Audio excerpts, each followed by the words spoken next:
Juru bicara Angkatan Bersenjata Iran, Reza Sayat, memperingatkan penduduk Israel agar segera angkat kaki dari wilayahnya. Bahkan di bawah tanah pun tak akan bisa menjamin keselamatan nyawa kalian. Semua ini kami lakukan karena pemimpin kriminal kalian, Netanyahu, telah menginjak-injak kedaulatan dan kehormatan kami. Maka biarkan dunia menyaksikan keruntuhan rezim Zionis, kejahatan perang musnah untuk selama-lamanya.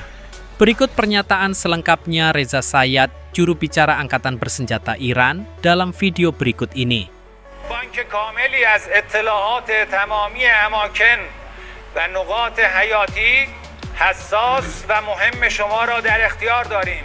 تأکید می‌نماییم نگذارید رژیم جنایتکار از شما به عنوان سپر انسانی استفاده نماید.